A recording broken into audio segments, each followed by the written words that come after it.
Alors nous allons continuer notre journée de conférence consacrée à Monseigneur Gérard Deslauriers avec la troisième conférence prononcée par l'abbé Moureau. Le titre de cette conférence, le Concile Vatican II, le problème posé à la conscience des catholiques et la thèse de Cassicciacum. Nous arrivons un petit peu aux parties importantes pour ceux qui nous regardent de la situation actuelle. Nous avons vu le Père Gérard être à la tête avec d'autres théologiens dans les combats contre la nouvelle théologie, contre les nouvelles erreurs qui reprenaient les erreurs du modernisme et pour défendre donc la doctrine catholique.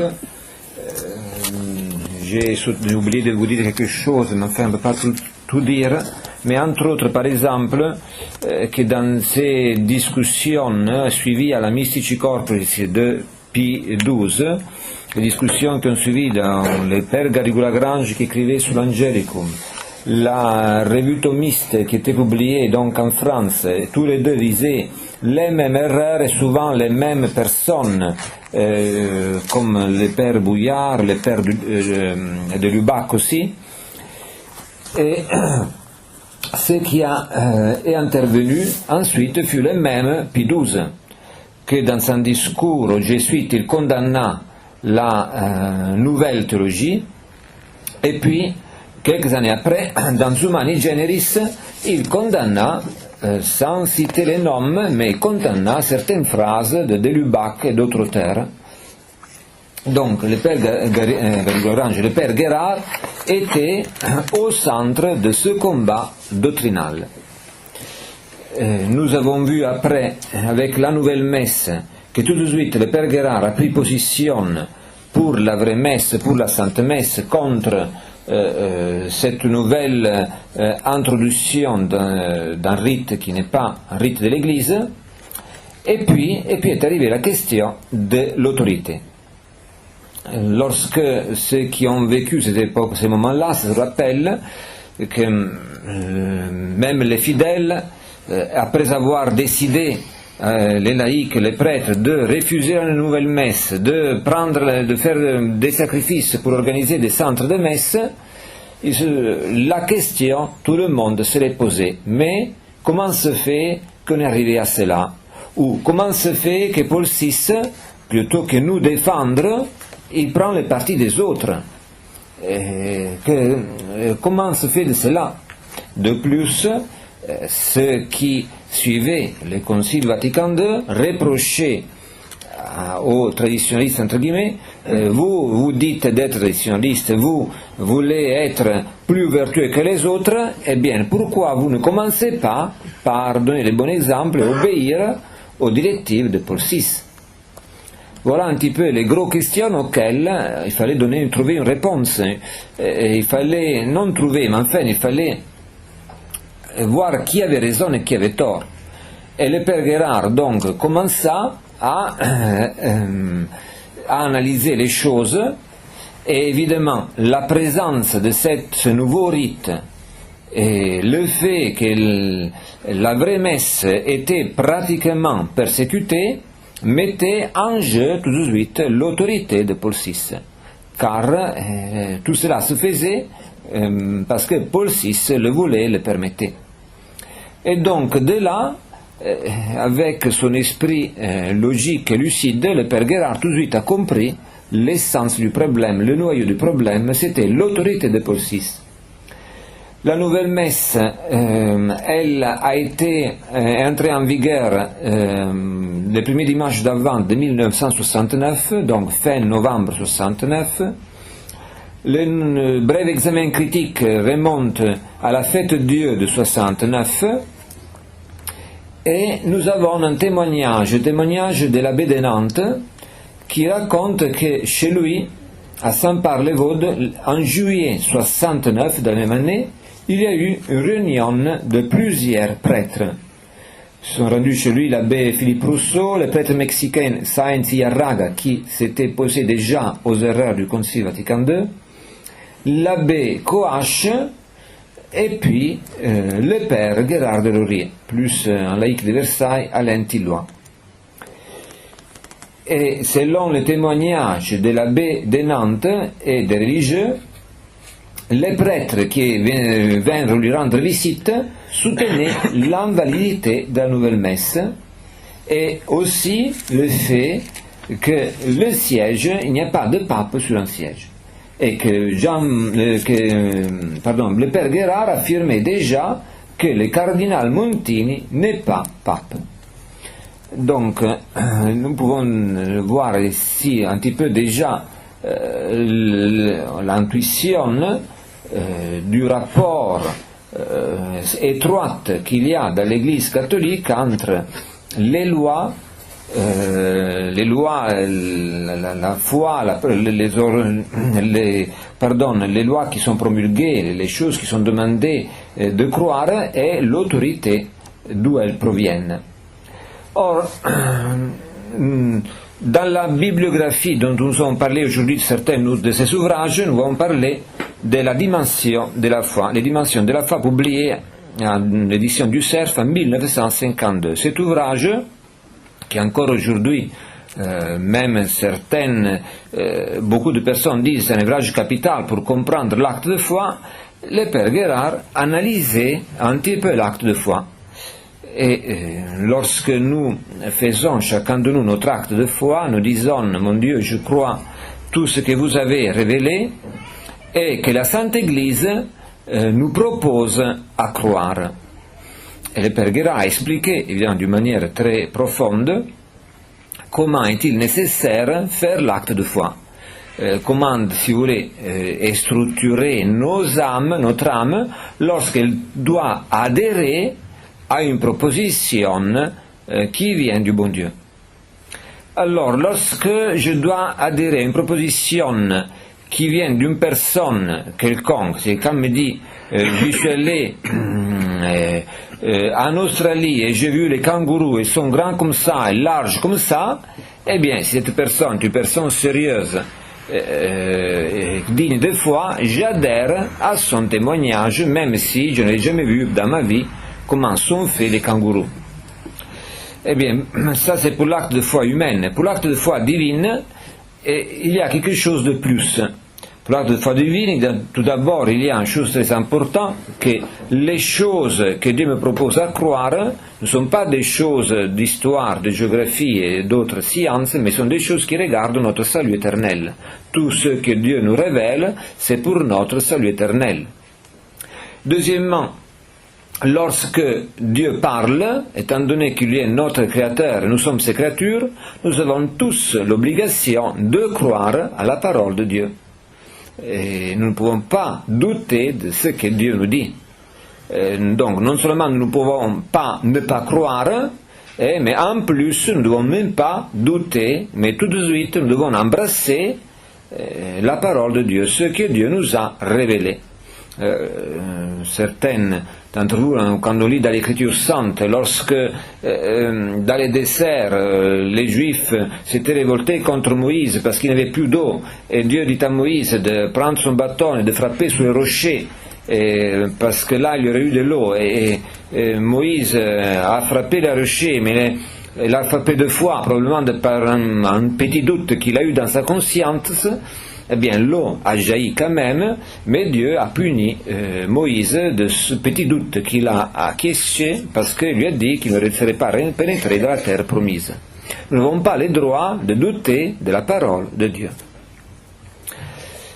Et alors, cette parole de Dieu que nous n'avons pas le droit de douter et que Dieu nous propose, nous la prenons comment? Les contemporains de notre Seigneur Jésus-Christ l'apprenaient de la bouche de Jésus, mais après que notre Seigneur est monté au ciel, toute l'Église catholique l'apprend de qui? L'ont appris les premières par la bouche des apôtres. Donc la parole de Jésus est a été connue par la prédication des apôtres. Et lorsque les apôtres sont morts, les chrétiens ont appris la parole de notre Seigneur Jésus-Christ par la bouche des successeurs des apôtres. Et alors, cette révélation de Dieu à laquelle nous adhérons, elle doit être obligatoirement proposée à nous, à notre oreille, par la parole de l'Église. Donc, dans ce livre, le Père Guérard explique un petit peu toutes ces questions et il montrait, entre autres, comment est-il nécessaire que l'Église, lorsqu'elle transmette cette parole de Dieu, eh bien, elle, par volonté de Dieu, doit la transmettre fidèlement.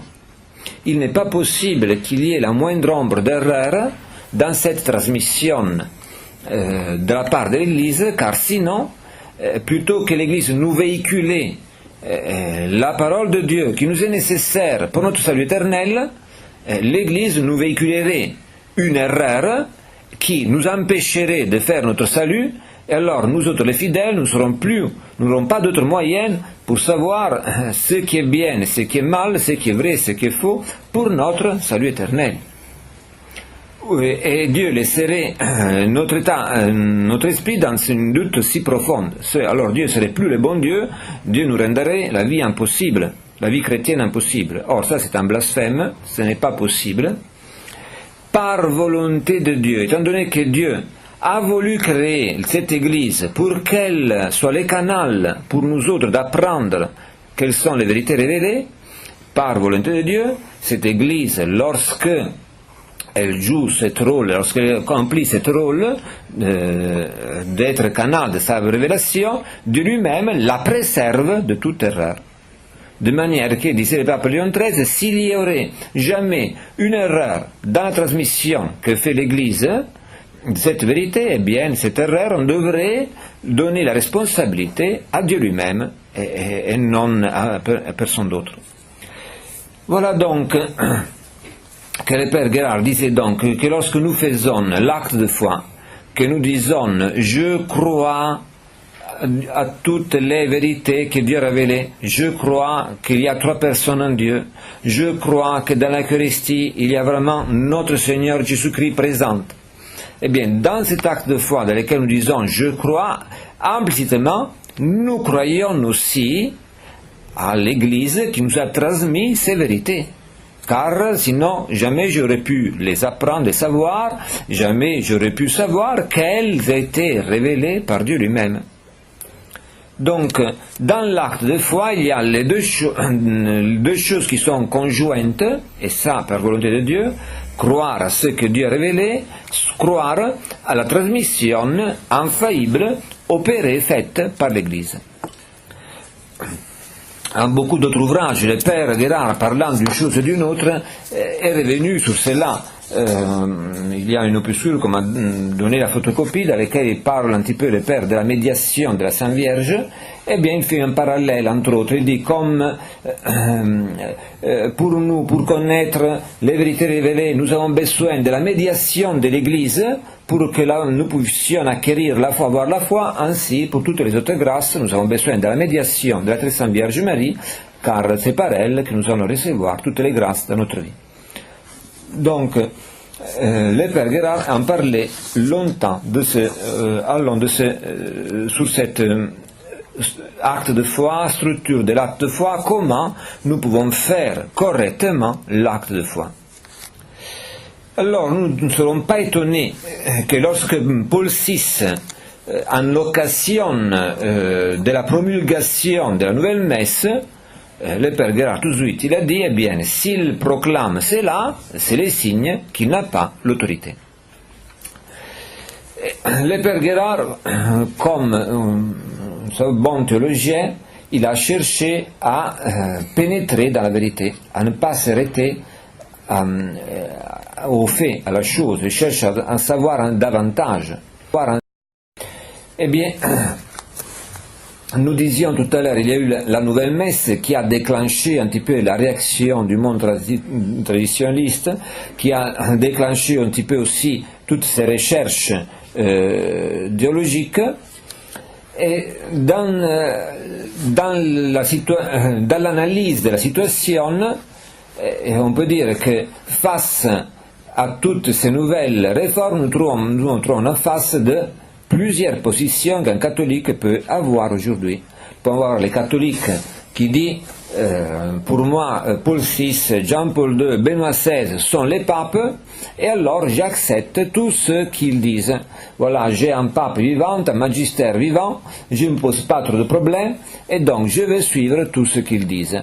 Ils sont l'autorité, donc ils ont l'infaillibilité, ils savent ce qu'ils disent, c'est eux de prendre la responsabilité de ce qu'ils font. Ça, c'est une attitude qu'on peut avoir aujourd'hui. Une autre attitude serait celle qui est un petit peu de la fraternité saint-pédiste, c'est-à-dire le pape est là, mais il se trompe, et puisqu'il se trompe, nous ne devons pas, il ne veut pas obliger à être obéi quand il est dans l'erreur, et donc nous acceptons les choses qui sont conformes à la foi, et nous refusons celles qui ne sont pas conformes à la foi. Notre position, celle du père Guérard, qui je vais vous dire tout à l'heure, la dernière est celle des sédévacantistes qui disent il n'y a plus de pape, on n'a plus rien, et donc nous sommes dans une situation que les papes, et même Benoît XVI ou Paul VI ou Jean-Paul II, sont, par les erreurs qui sont soutenues, sont déposés de leur charge, ils sont même une hérésie personnelle, ça c'est le vrai propre sédévacantisme. Et puis il y a la solution du père Guérard, qui distingue les deux aspects de la papauté, l'aspect humain matériel, l'aspect divin surnaturel ou formel. Avant de voir cela, eh bien, réanalysons un petit peu les positions que nous venons de dire. Les pères, ceux qui affirment donc que Benoît XVI serait le pape, eh bien, il faut qu'il en tire toutes les conséquences. S'il est le pape, donc il est assisté divinement par le Saint-Esprit, et donc il faut croire à tout ce qu'il enseigne, il faut obéir à ce qu'il commande, et voilà que le catholique qui croit cela, eh bien, se trouve tôt ou tard, s'il réfléchit un petit peu sur les choses de la foi, évidemment, parce que si c'est un catholique qui ne pratique pas, si c'est un catholique qui ne s'intéresse pas à ces choses, eh bien, il peut continuer des années à vivre et même mourir sans jamais se poser de ce genre de problèmes. Mais si un catholique veut un petit peu vivre de la foi et connaître un petit peu les questions qui regardent l'acte de foi, eh bien, il se trouvera confronté tôt ou tard à ce problème. Benoît XVI, Jean-Paul II, les conciles, Paul VI affirment que la liberté religieuse est une bonne chose. Par contre, dans le passé, l'Église a toujours affirmé que la liberté religieuse était toujours très mauvaise. Depuis les conciles et les mêmes personnes, de Paul VI et Benoît XVI, on affirme que les protestants, les orthodoxes sont nos frères dans la foi, sont des églises sœurs, et pour cette raison il est juste que nous ayons des réunions avec eux et que nous fassions des réunions écuméniques, et par contre dans les PC étaient considérés comme étant hérétiques et schismatiques, hors de l'Église, et aujourd'hui sont considérés en communion imparfaite et autrefois étaient considérés hors de l'Église, et par conséquent, autrefois on considérait que ceux qui font partie de ces fausses religions, au fort externe, ne peuvent pas se sauver, au fort interne, puis seulement Dieu les juge dans chacun. Et aujourd'hui, par contre, on dit que dans ces églises, le Saint-Esprit est opérant, et donc on peut faire son salut. Et d'une certaine manière, on parle des autres religions non chrétiennes, un peu dans le même sens. La collégialité aussi, autrefois, on a toujours enseigné que l'Église est monarchique par volonté de notre Seigneur Jésus-Christ, car c'est lui qui a dit à Saint Pierre, tu es Pierre, sur cette pierre je fonderai mon Église, tout ce que tu lieras sur la terre sera lié dans les cieux, tout ce que tu délieras sur la terre sera délié dans les cieux. Donc a donné à Saint Pierre un pouvoir suprême et universel, de manière qu'il n'y a personne d'autre en dessus du souverain pontife qui a pouvoir de juridiction sur terre. Aujourd'hui, par contre, on parle d'un pouvoir de collégialité, dans le sens que les papes devraient consulter toujours les évêques, donc de là sont la création des conférences épiscopales, la création d'un synode qui se réunit tous les 2 ans, pardon, et donc ce sont des nouvelles doctrines. Et alors, j'arrête ici, on pourrait continuer avec la messe et avec tant d'autres pratiques, tant d'autres choses de chaque jour. Eh bien, le problème que celui qui pense Jean Benoît XVI et les papes, et je le suis, et je préfère suivre lui qui est le pape régnant, eh bien il devra avouer qu'en suivant Benoît XVI, il est obligé à ne plus suivre Pie XII, Pie XI, Saint Pie X, et ainsi de suite, nous pouvons reculer tous les papes des précédents. C'est-à-dire qu'il est obligé à mettre de côté, à écarter la doctrine enseignée pendant quand même 20 siècles par l'Église catholique. Et il ne s'agit pas d'une interprétation que nous donnons, parce que d'un côté nous avons des actes des papes eux-mêmes, Grégoire XVI, Pie IX disent la liberté religieuse est affreuse, les conciles, et puis encore récemment Benoît XVI l'a encore répété, la liberté religieuse est une chose très bonne. Alors ou bien je crois à l'une, ou bien je crois à l'autre, mais je ne peux pas croire aux deux doctrines au même temps. Donc, pour affirmer cela, si je continue logiquement, je serais obligé à dire que pendant 20 siècles, sur ces points-là, l'Église catholique a été dans l'erreur. Et alors, si l'Église catholique était dans l'erreur pendant 20 siècles, comment peut-on dire qu'elle était la vraie Église fondée par Jésus-Christ, l'unique Église, l'unique vraie religion fondée par Jésus-Christ, si elle aurait proféré des erreurs pendant des siècles? L'autre position, celle de la fraternité Saint-Pie X, qui affirme qu'un pape peut se tromper, eh bien, elle vient à contredire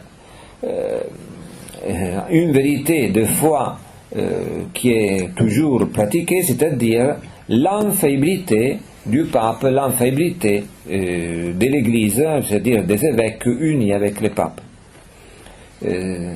Jamais au cours de l'histoire, dans l'Église catholique, cela a été mis en discussion, par contre toujours a été mis en discussion par ceux qui sont séparés de l'Église catholique, dont les hérétiques, les schismatiques. On disait ce matin, on parlait des jansénistes, justement des jansénistes disaient lorsque le pape veut enseigner infailliblement, nous voulons le suivre, mais lorsque le pape traite de ces questions qui nous intéressent à nous, c'est-à-dire la grâce, le libre arbitre, la doctrine Saint-Augustin, sur ça le pape n'est pas infaillible, donc nous pouvons suivre notre idée, notre opinion, nous n'avons pas à suivre le pape. Or, le jansénisme fut une hérésie, car ne voulait pas reconnaître l'infaillibilité du pape. Et aujourd'hui, c'est malheureux, mais la fraternité Saint-Pie X se trouve, pour refuser les erreurs du Concile, la nouvelle messe, se trouve à reparcourir les mêmes argumentations pour justifier leur attitude. Or, vous voyez, nous ne devons pas chercher à justifier notre attitude, nous devons chercher à connaître la vérité. Sinon, nous risquons un petit peu de faire comme les témoins de Jéhovah qui frappent à toutes nos portes, n'est-ce pas? Et nous arrivons à donner parfois les réponses à leur argumentation. Eh bien, même quand on a donné des réponses, quand on a montré que leur argumentation ne tient pas debout, et pas pourtant, ils disent « Ah, vous avez raison, monsieur, madame, je suis en train de suivre une fausse religion, une secte, je ne sais pas quoi. » Non, ils rentrent chez eux, ils cherchent à approfondir les arguments, comme ça ils reviennent chez vous, ils frappent, et voilà, ils ont trouvé la réponse. Alors ça, ce n'est pas une bonne attitude. Ça, c'est une attitude de celui qui a un parti pris et ne cherche pas à connaître la vérité et à adhérer à la vérité, mais quelqu'un qui a un parti pris. Et alors, malheureusement, de la fraternité a un peu cette attitude d'une personne qui a un parti pris et cherche à défendre ses partis sans chercher la vérité. Or, nous avons vu comment le Père Guérard a toujours cherché la vérité. Et alors le Père a analysé un petit peu la question de la papauté. la question de la messe, donc il avait dit qu'il ne reflétait plus la théologie catholique, et de là l'analyse si cette messe va être promulguée, approuvée, il n'est pas possible que l'Église puisse donner un mauvais rite. Et les jansénistes avaient affirmé que l'Église peut donner du poison pour les fidèles, et ils furent justement de condamner. C'est impossible que l'Église puisse donner du poison pour les fidèles. Car, nous l'avons vu, si la moindre erreur pouvait être prononcée par l'Église, celle-ci devrait être attribuée à Dieu lui-même, et ce serait un blasphème. Alors, si ce n'est pas l'Église qui promulgue les nouveaux rites, alors ce n'est pas l'Église, veut dire que Paul VI, en promulguant ces rites, en mettant sa signature, eh bien lui ne fait pas œuvre d'Église. Et s'il ne fait pas œuvre d'Église, veut dire que lui, il n'est pas assisté par le Saint-Esprit. Alors nous disions tout à l'heure, le pape est assisté par le Saint-Esprit.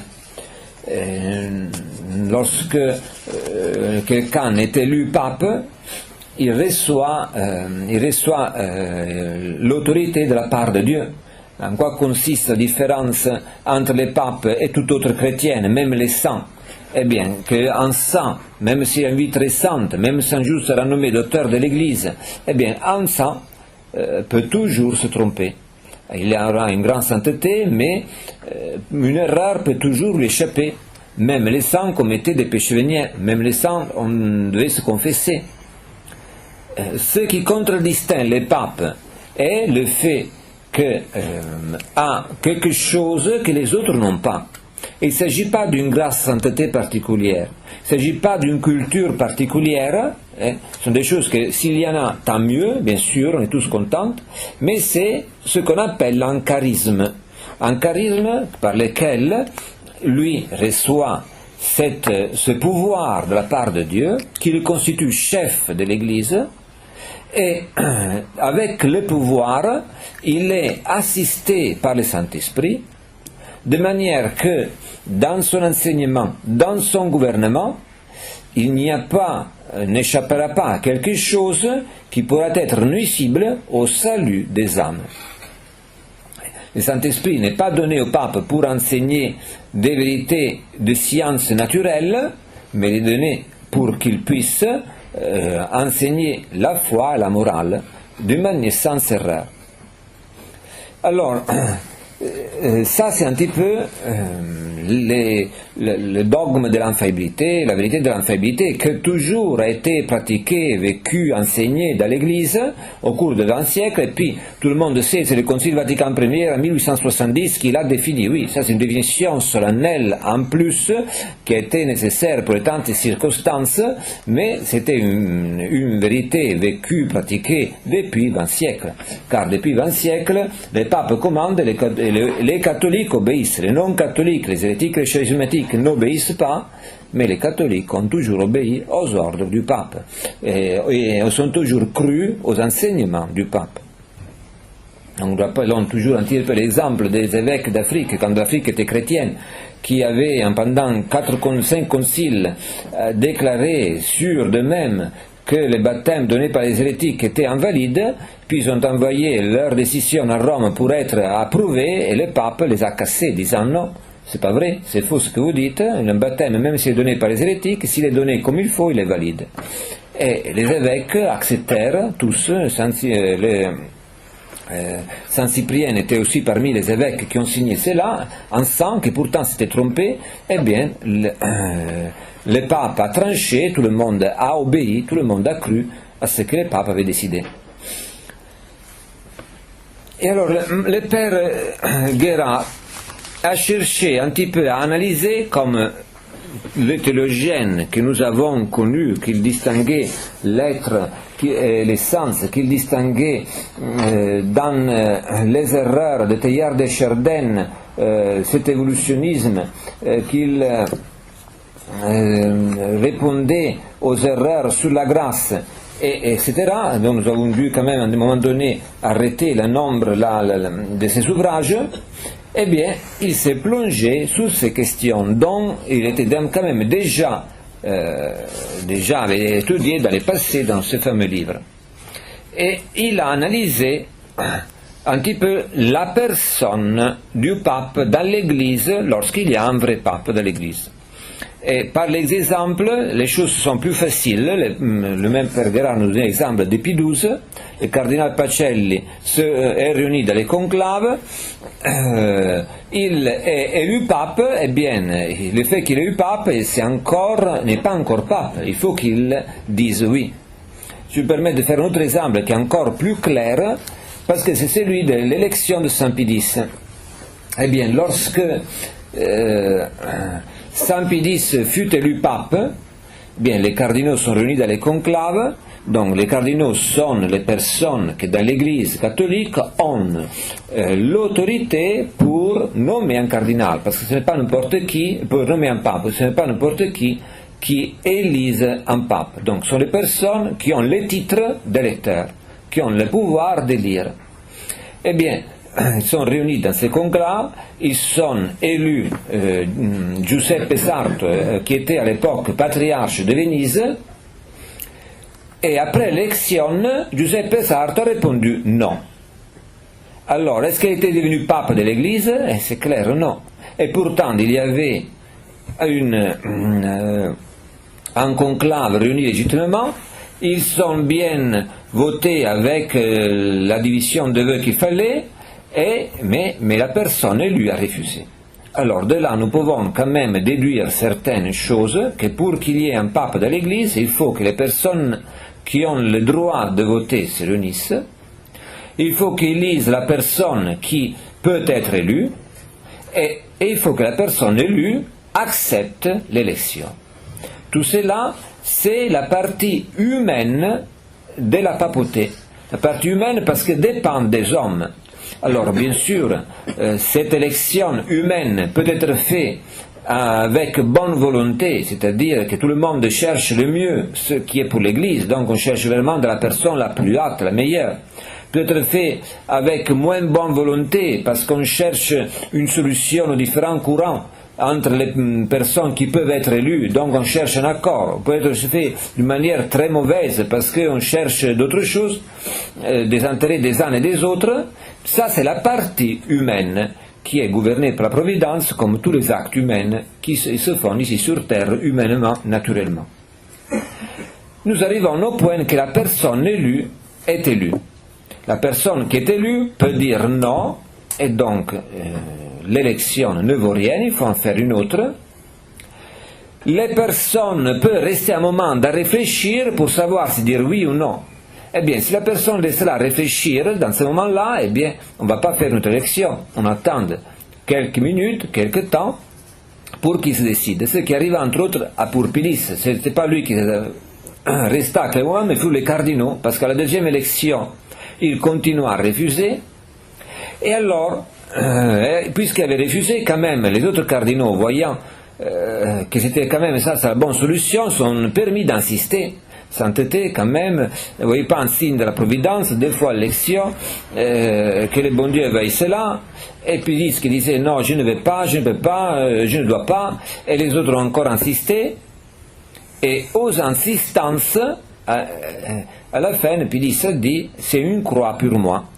Donc vous voyez, on n'a pas fait tout de suite une autre élection, mais il y a eu ce colloque où on a considéré toujours valide la dernière élection, mais tout étant valide, c'était lui, l'élu, la personne élue, mais tant qu'il n'avait pas accepté, il n'était pas encore pape.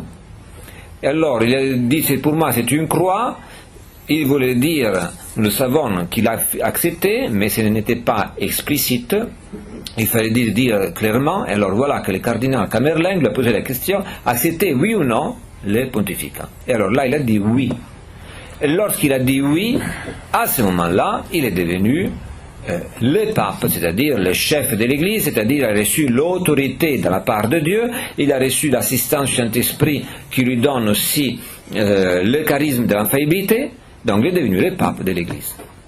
Alors, Après avoir dit ce oui, il a reçu tout ce qui est surnaturel dans la papauté, tout ce qui constitue le charisme du pape, et qui a uniquement les papes sur terre. Aucun autre chrétien n'a ce charisme, qui est le chef de la chrétienté et qui les préservé du terreur contre la foi et contre la morale. Voilà un petit peu l'analyse. Le Père Guérard était interrogène spéculatif. Interrogène spéculatif, comme pour l'Eucharistie. Qu'est-ce qu'il a fait Saint Thomas? Il a pris et il a un petit peu décortiqué. Dans l'Eucharistie, il y a d'un côté la substance, de l'autre côté, il y a les accidents. La substance du pain disparaît. À sa place, il y a la substance du corps de notre Seigneur Jésus-Christ qui est présente. Eh bien, tout est analysé. Eh bien, le Père Guérard a fait un petit peu la même chose. Il a pris la papauté et l'a analysé. Ça, c'est la partie humaine, ça, c'est la partie divine, ça, c'est les parties nécessaires pour que le charisme de l'inviolabilité puisse se poser. Et comme dans la confession, voyez-vous, dans la confession, nous appelons tous aux enfants de catéchisme, pour que la confession soit valide, il faut que les pénitents aient ses dispositions. La première, qu'il a la douleur de ses péchés, deuxièmement, qu'il avoue tous les péchés, au moins les péchés mortels qu'il a commis, troisièmement, qu'il a le ferme propos de ne plus commettre les péchés. Ça sont les dispositions requises pour qu'il puisse recevoir l'absolution. Et s'il n'a pas l'une de ces trois dispositions, tout le monde le sait, la confession serait invalide. Il pourrait tromper les prêtres, mais il pourra tromper le bon Dieu qui ne lui donnerait pas le pardon des péchés commis.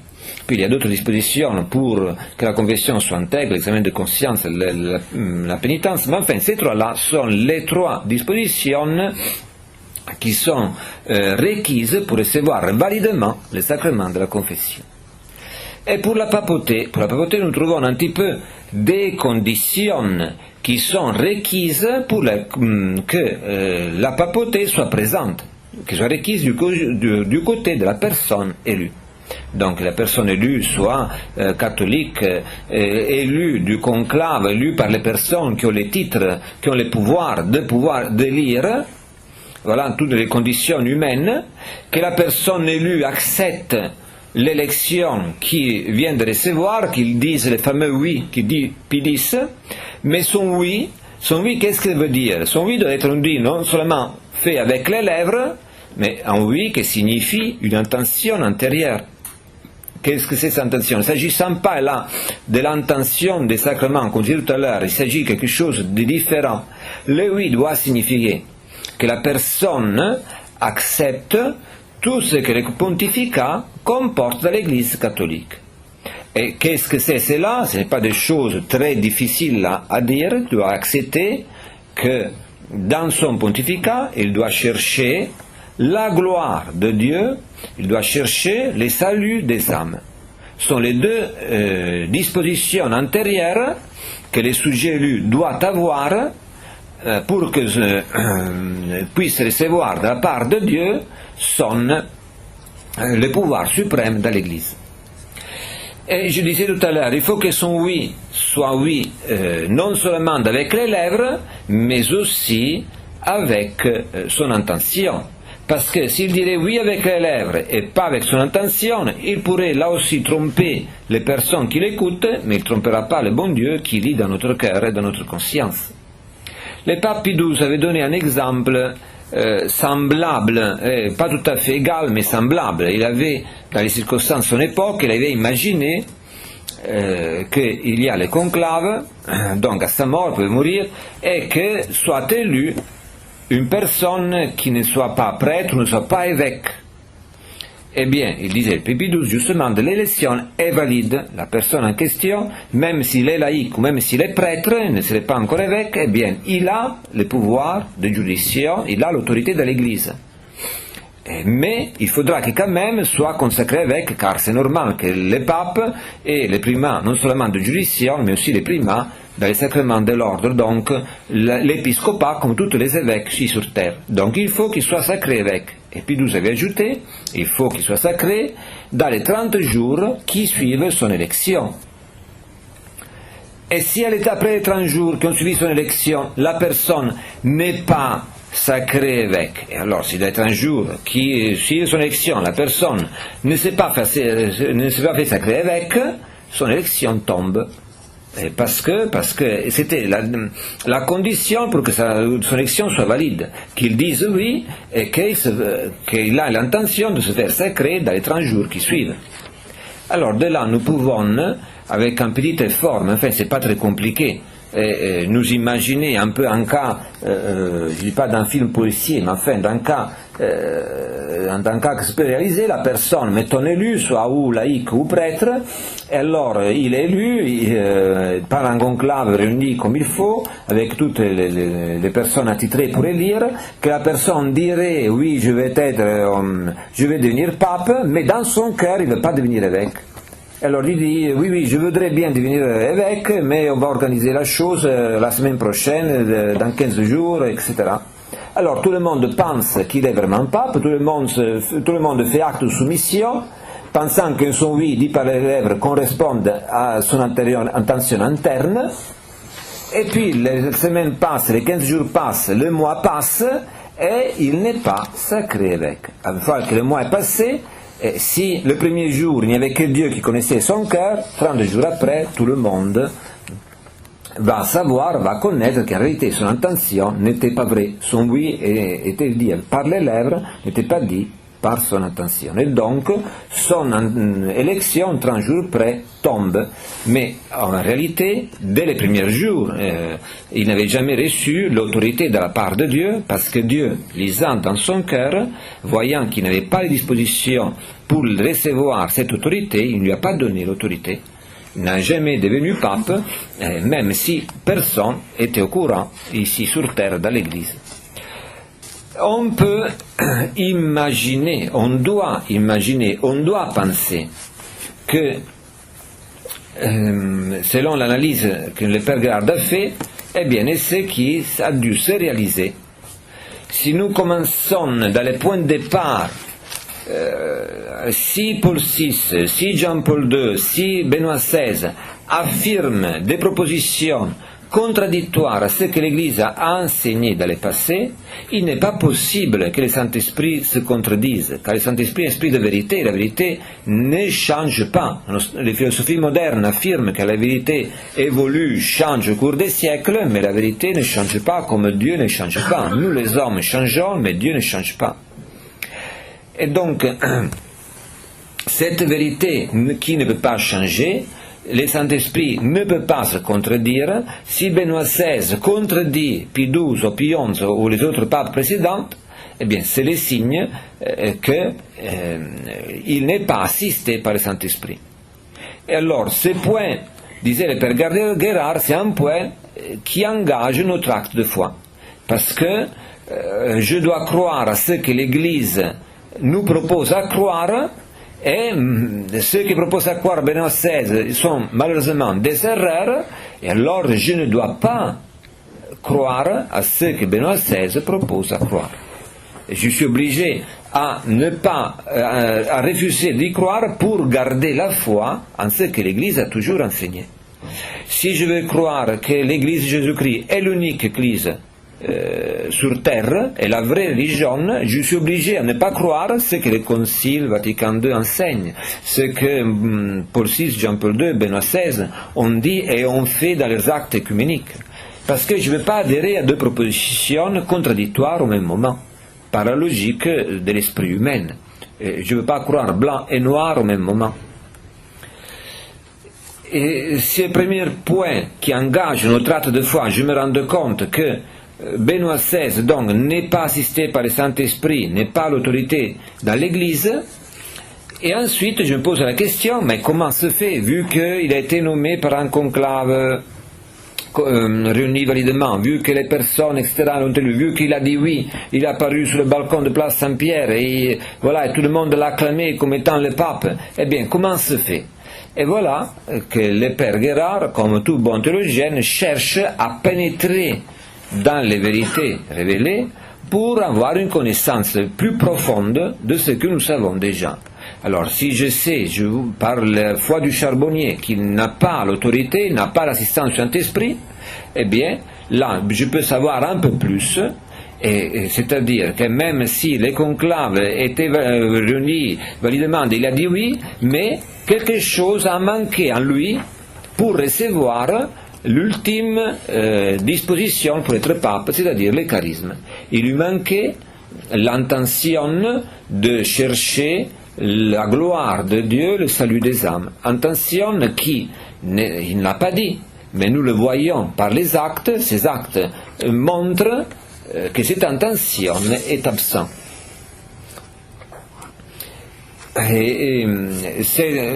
Donc toute cette analyse repose sur un fait que tout le monde constate.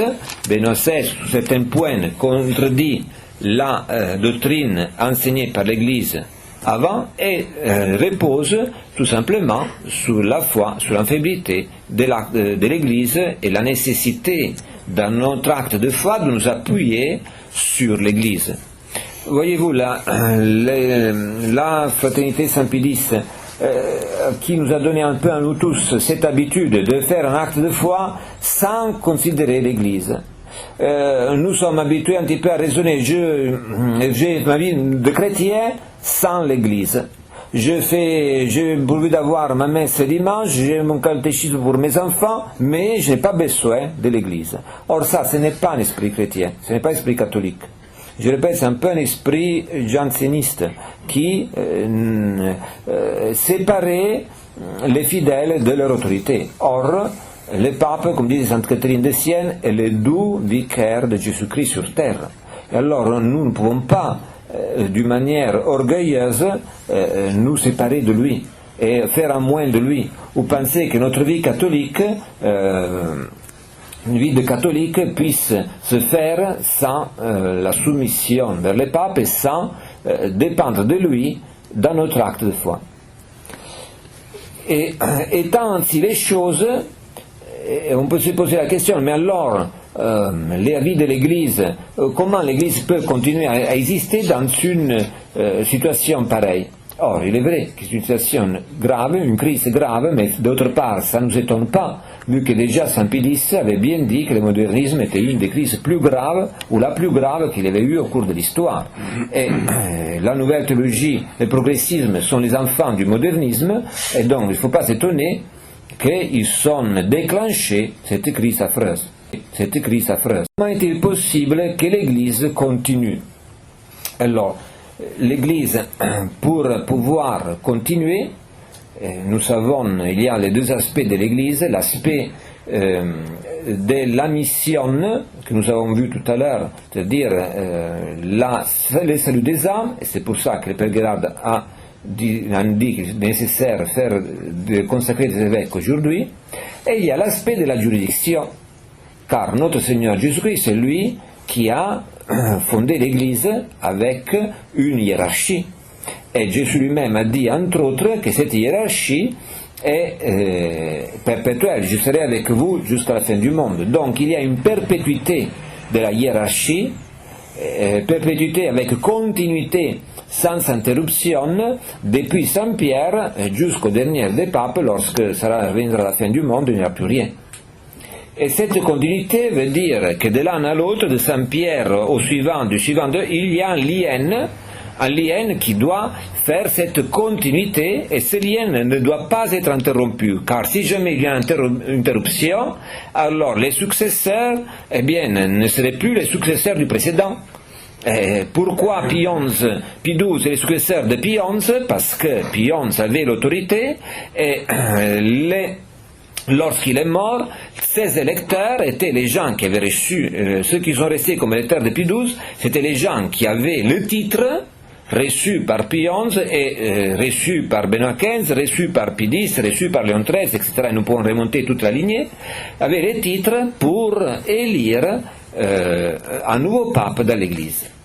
Alors, ceci fait partie de cette continuité de la hiérarchie. C'est une continuité humaine, bien sûr, parce que ce sont des hommes qui élisent, mais cette continuité humaine constituée par des personnes qui ont un titre d'élection.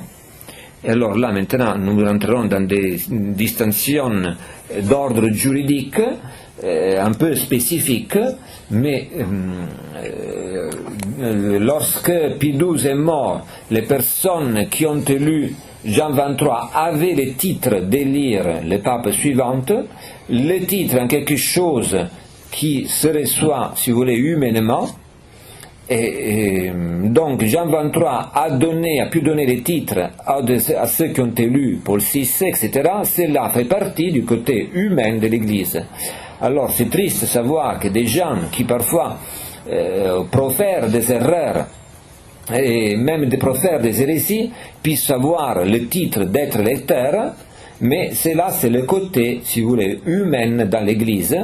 Et d'autre part, sont des personnes qui normalement se professent comme étant catholiques, qui n'ont pas été excommuniés, chassés par l'Église, et donc c'est là qui assure ce côté humain de la perpétuité dans la hiérarchie de côté humain.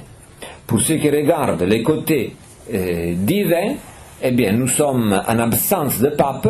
Et comme souvent c'est arrivé au cours de l'Église, ce n'est pas la première fois, lorsque entre la mort d'un pape et son élection du successeur, eh bien c'est pas fait d'une manière immédiate, quelquefois sont passées des semaines, quelquefois sont passés des ans au cours de l'histoire, quelquefois sont passés, des mois, des ans, et donc nous trouvons dans une situation similaire, mais pas tout à fait égale, une situation analogique. Une autre solution à la crise, nous disions, ceux qui acceptent que Benoît XVI est pape, ceux comme la fraternité disent qu'il est pape, mais après ils ne lui obéissent pas, disait le père Guérard, c'est un mannequin de pape auquel ils disent d'obéir. Et puis, notre position, il y a encore une quatrième position, que je disais tout à l'heure, sont c'est des vacantistes vrais propres qui affirment Benoît XVI, Jean-Paul II, Paul VI sont hérétiques. Étant hérétiques, ils n'ont ni le côté formel de la papauté, le côté de l'autorité, le charisme, mais ils n'ont même pas le côté matériel, le côté qui, on ne doit pas les considérer comme étant les élus, et donc ils sont rien de tout. Alors, là on rentre dans des problèmes plus profonds, c'est-à-dire que affirmer que quelqu'un ne fait pas, que Benoît XVI n'est même pas l'élu d'un conclave, eh bien cette affirmation ne peut être faite que par ceux qui ont autorité dans l'Église.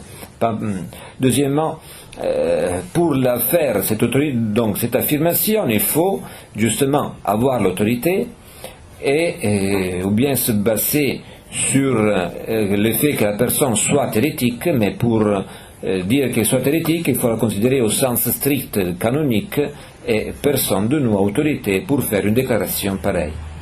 Deuxième difficulté dans laquelle se trouvent les personnes qui affirment cela, c'est que où est-elle la continuité de l'Église? Où est-elle, vu qu'elle doit être perpétuelle, c'est-à-dire sans interruption jusqu'à la fin du monde? Là, c'est une autre difficulté. Mais ceux qui considèrent que Benoît XVI, le sédentarisme complet, n'est pas du tout pape, eh bien, s'il adhère à cette position seulement d'une manière spéculative, sans entreprendre des conclusions pratiques qui à notre avis seraient désastreuses, eh bien, au fond, maintiennent sur le point principal de la thèse Cassicciacum, c'est-à-dire Benoît XVI n'a pas l'autorité de la part de Dieu, et donc il n'est pas le chef formel de l'Église catholique. Sur ce point, et sur le point le plus important, le point formel, nous sommes d'accord avec eux. D'autres solutions, même portées par des personnes de bonne foi, se trouvent un petit peu, parce que ceux qui soutiennent les autres positions que je viens de vous dire peuvent être soutenues de mauvaise foi, de bonne foi, mais toutes ont un problème. Elles pêchent contre l'un ou l'autre des vérités de foi. Ceux qui disent Benoît XVI est le vrai pape, nous n'avons que les suivre, eh bien, sont obligés à dire que l'Église dans le passé s'est trompée, et ça va contre la sainteté de l'Église, car l'Église ne peut pas se tromper, il n'y a pas de tâche, il n'y a pas de ride dans l'Église, nous dit Saint Paul.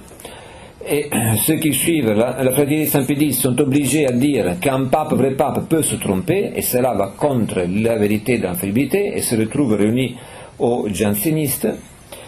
Et les sudaracantistes complets, même si au point de vue, je le répète, formel de la foi, nous sommes d'accord, se trouvent un petit peu dans cet grave problème de la continuité de l'Église, et puis avec un risque que dans la pratique, il pourrait se dire, voilà, puisqu'il n'y a pas un pape, alors il faut qu'absolument on en fasse un. Alors des personnes qui ne sont pas titrées, des personnes qui n'ont pas le titre d'élire, se réuniraient, pourraient se réunir pour faire un pape, et ce pape ne serait pas du tout le successeur de Pie XII, serait un intrus qui tromperait encore davantage les personnes. Voilà, je crois que nous pouvons nous arrêter ici.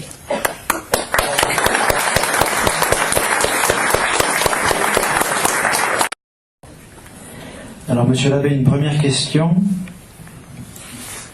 Benoît XVI se trompe, cela nous le voyons tous, mais cela ne permet pas de dire qu'il n'est pas pape.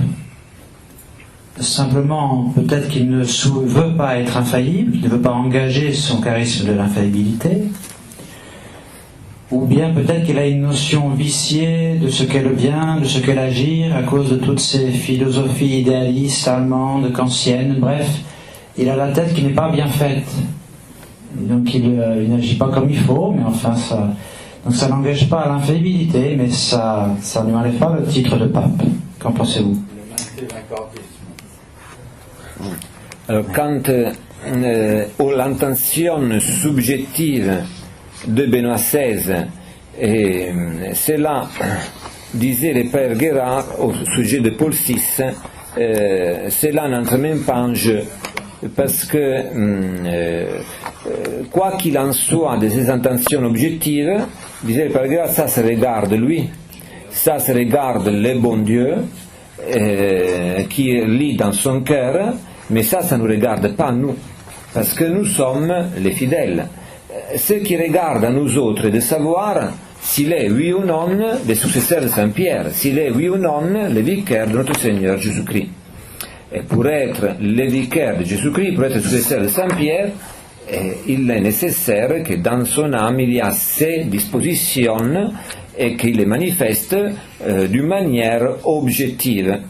Et voyez-vous, souvent on donne l'exemple, comme pris par l'Évangile, l'enfant que ses parents lui demandent de faire une chose, il dit oui et puis il ne la fait pas.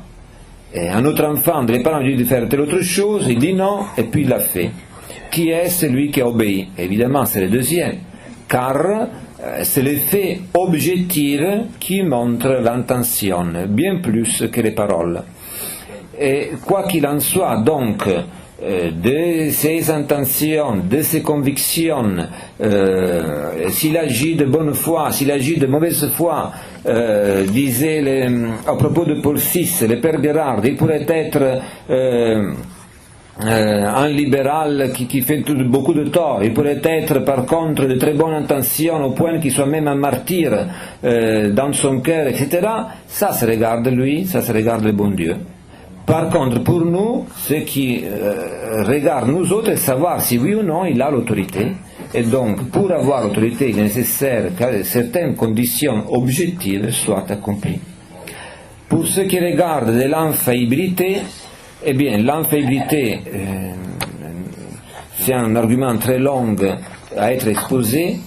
L'infaillibilité, il y a manque d'erreur, absence de toute erreur, et l'absence de toute erreur n'est possible que si le Saint-Esprit est présent. Et le Saint-Esprit est présent non d'une manière clignotante, où il est présent, où il est absent. Et s'il est présent, il est présent tout le temps, s'il n'est pas là, il n'est pas là. Et alors, si Benoît XVI affirme des erreurs, le Saint-Esprit n'est pas là. Si le Saint-Esprit n'est pas là, veut dire qu'il n'a pas reçu de la part de Dieu le charisme pour être l'autorité dans l'Église. Monsieur l'abbé, il y a une question sur laquelle vous avez abordé un peu ce point, mais j'aimerais que vous y reveniez parce qu'il est important.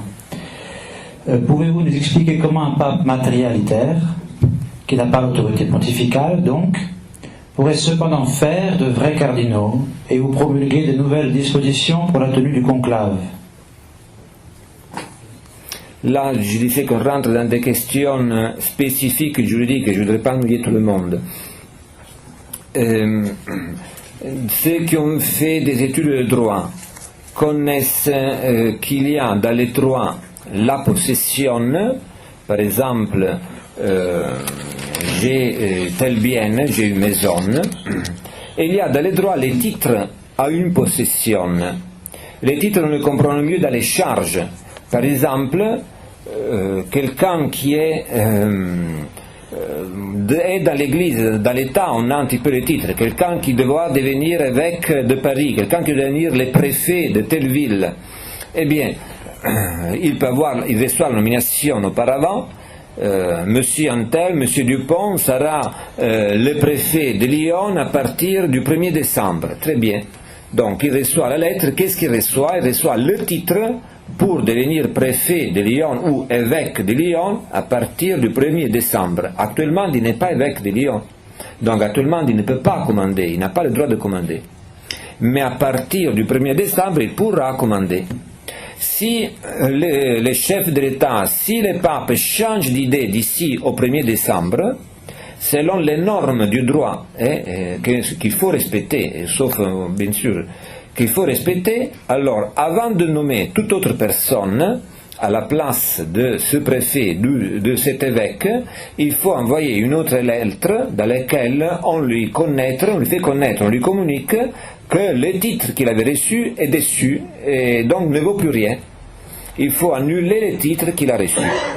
Donc, de cette manière, il peut ce titre donner à une autre personne qui sera lui le préfet ou l'évêque de telle ville. Donc, le titre est en quelque chose de réel qui donne un droit sur un bien ou sur une charge particulière, quelque chose de réel.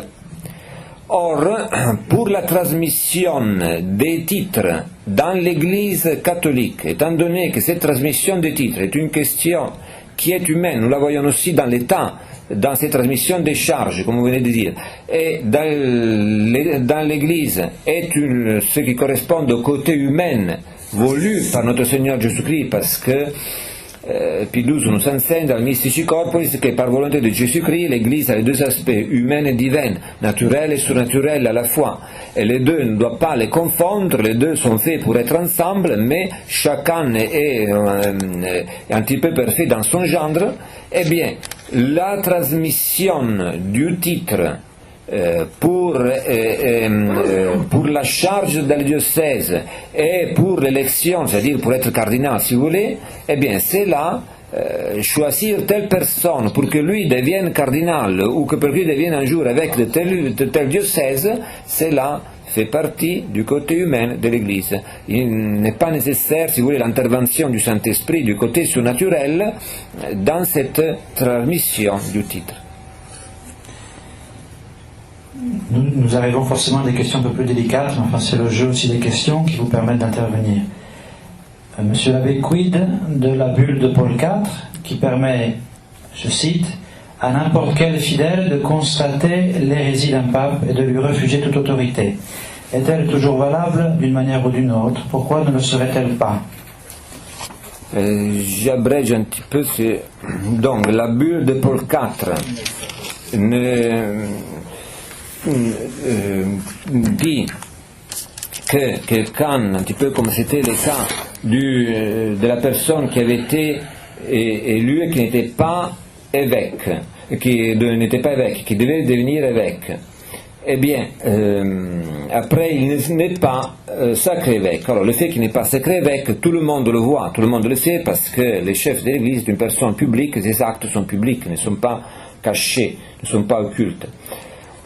Pour la bulle de Paul IV, Paul IV affirme dans sa bulle que la personne qui est élue, et que tout le monde a cru que son élection était valide, eh bien, en réalité, elle n'était pas. Et donc, le motif dont parle Paul IV était le problème de l'hérésie, et donc qu'on arrive un jour à déterminer son hérésie. Pour la déterminer, j'explique un peu de mots, il faut que quelqu'un qui a autorité dans l'Église, au nom de l'Église, peut faire tous les processus nécessaires pour, dans ces cas-là, donc la monition, qu'on appelle monition canonique, pour vérifier que la personne veut vraiment de tout son cœur, si vous voulez, sciemment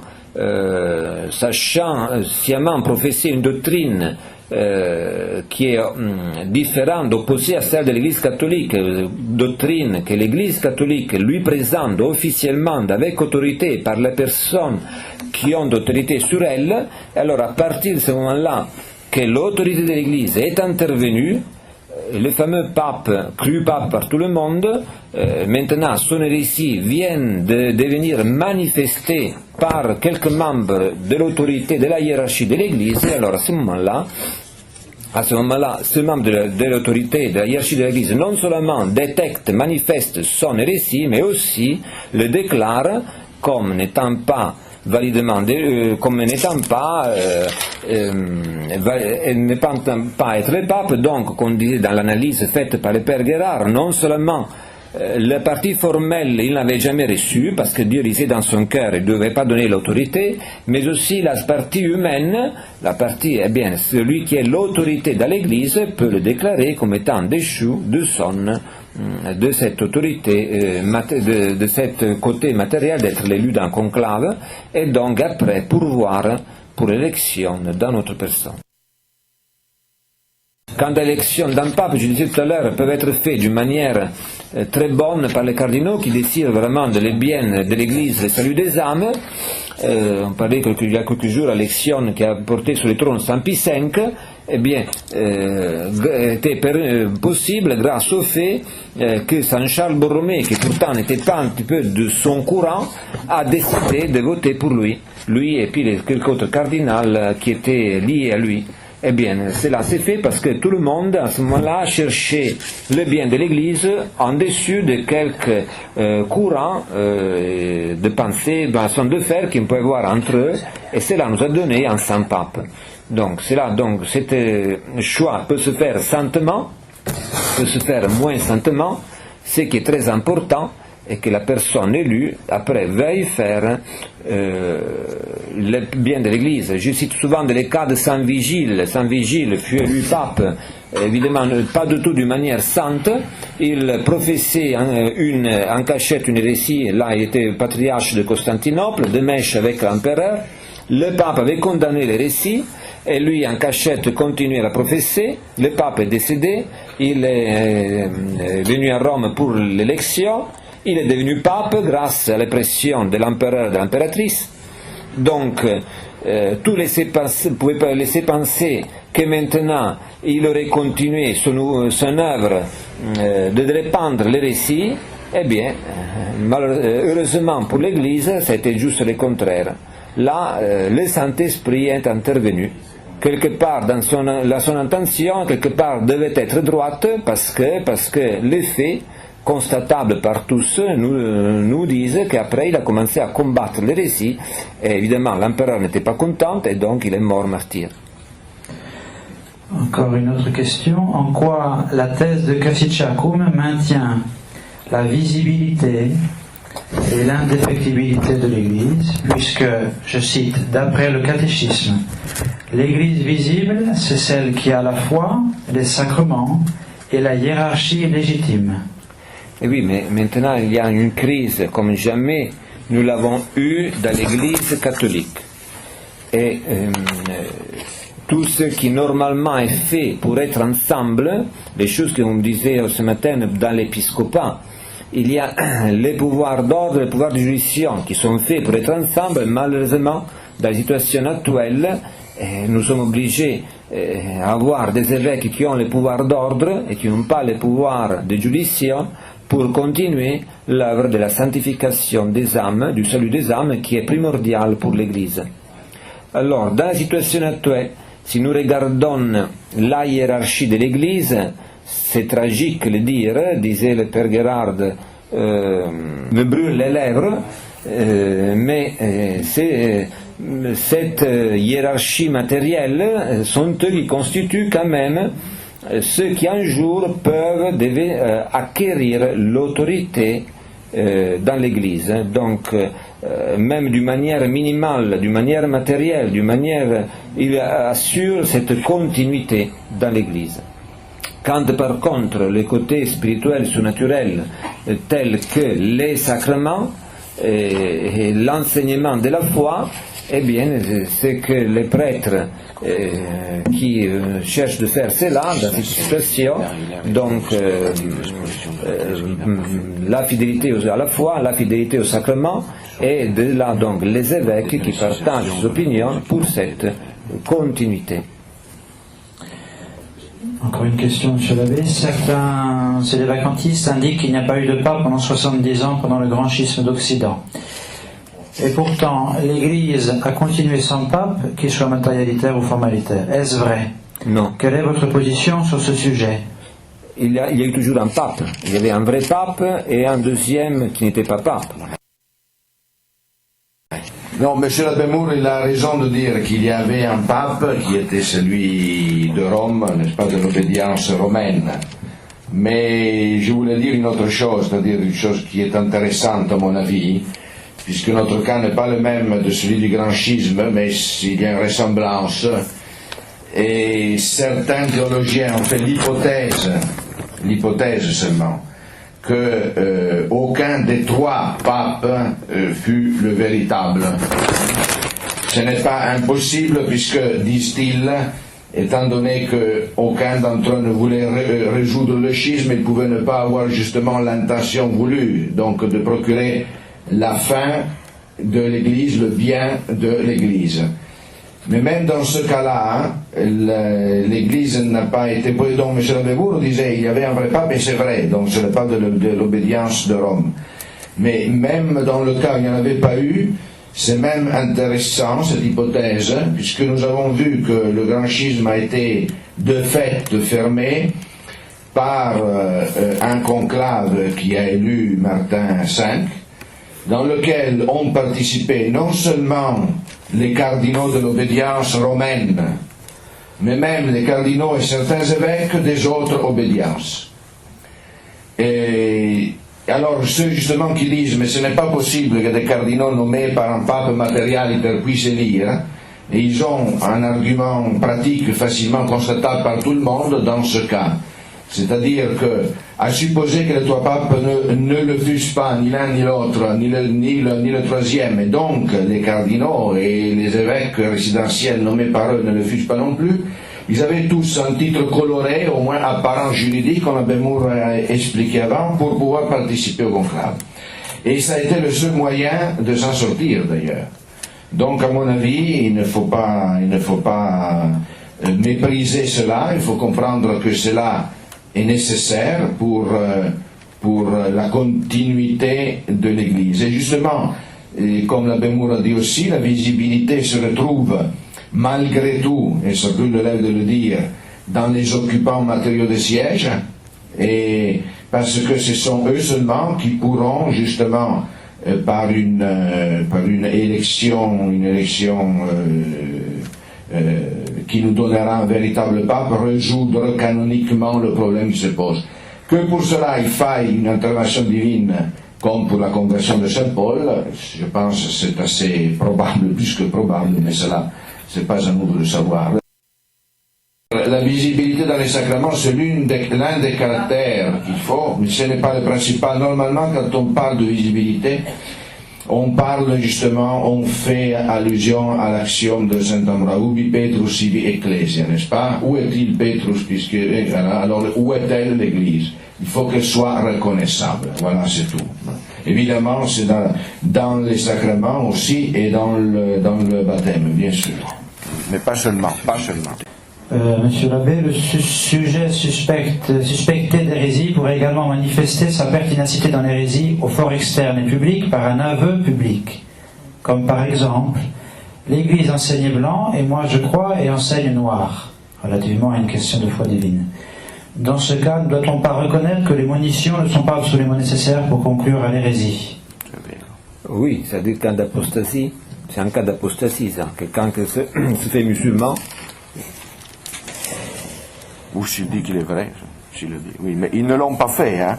Mais ce n'est pas le cas d'aujourd'hui. Ils ne l'ont pas fait. Ils prétendent continuer ce que l'Église dit. Et eux, ils prétendent que c'est toujours le magistère de l'Église. Ils n'ont jamais dit, par exemple, le Concile de Trente, je ne le reconnais pas.